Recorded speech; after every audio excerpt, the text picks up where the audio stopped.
마음이 기갈될 때 이사야 26장 3절 주께서 심지가 견고한 자를 평강하고 평강하도록 지키시리니 이는 그가 주를 신뢰함이니이다. 당신의 마음은 주님께 고정되어 있습니까? 아니면 기갈되어 있습니까? 마음의 기갈은 사역자의 삶을 지치게 하고 힘을 빠지게 만드는 주범입니다. 만일 당신의 마음을 주 앞에서 세우지 못했다면 지금 당장 세우십시오. 주님께서 임하실 때까지 기다리지 마십시오. 당신의 마음을 우상으로부터 멀리하고 주님을 바라보아야 합니다. 그래야 구원을 얻습니다. 마음을 하나님께서 우리에게 주신 최고의 선물로서 주님께 완전하게 드려져야 합니다. 당신의 모든 생각을 사로잡아 그리스도께 순종하십시오. 그러면 당신의 믿음과 함께 성령이 함께 역사할 것이기 때문에 어려움이 와도 능히 이길 수 있습니다. 자연 질서를 보면서 하나님 앞에서 가치 있는 생각을 할 수 있는 비결을 배우십시오. 해가 뜨고 지는 것, 하늘의 별들, 계절이 바뀌는 것을 보면서 감상에만 젖지 말고 언제나 주님을 섬기는 마음이 되도록 하십시오. 우리가 우리의 조상들처럼 범죄하였고 우리는 잊어버렸다. 시편 106편 6절 7절. 그렇다면 잠이 들었던 그 장소에 당신을 찌를 수 있는 송곳을 두십시오. 주님께서 이제는 나에게 말씀하지 않으시는 것 같아. 아닙니다. 지금 이 시간에도 주님은 분명하게 말씀하고 계십니다. 당신이 누구의 것이며 누구를 섬기는지 기억하십시오. 기억을 되살려서 당신 자신을 일으키십시오. 하나님을 향한 애정이 10배로 늘어날 것입니다.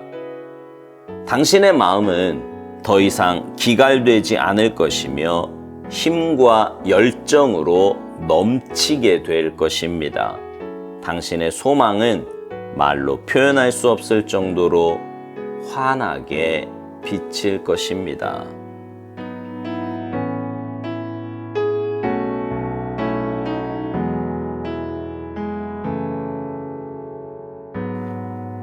목회하면서 보면요, 참 한결같은 모습으로 정말 성실하게 주님의 일을 감당하는 분들을 보게 됩니다. 목회자에게나 다른 사람을 대할 때도 편함이 없어요. 얼마나 진실하고 따뜻한지 만날수록 더 만나고 싶은 그런 사람입니다. 이런 사람은 오살도 목사님 표현대로 마음이요 주님께 고정되어 있는 사람입니다. 주님께 마음이 고정되어 있으니 주님을 향한 헌신과 수고가 늘 변함없이 동일한 거고요. 주님께 마음이 고정되어 있으니 사람을 향한 사랑과 희생의 마음도 늘 한결같은 것입니다.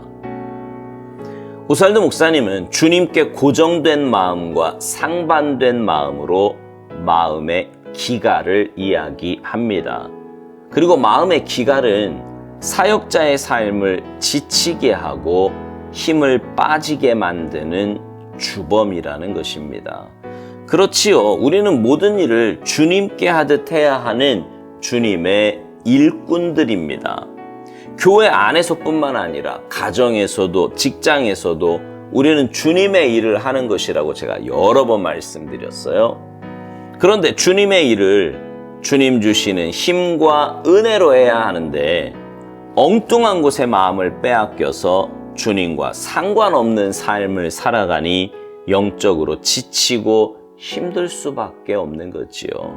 그리고 영혼이 지치고 힘들면 모든 범사가 다 힘든 것입니다. 그래서 오살도 목사님은 우리에게 이렇게 권면합니다. 만일 당신의 마음을 주 앞에서 세우지 못했다면 지금 당장 세우라고요. 주님께서 임하실 때까지 기다리라는 거예요. 당신의 마음을 우상으로부터 멀리하고 주님을 바라보아야 구원을 얻는다는 것입니다.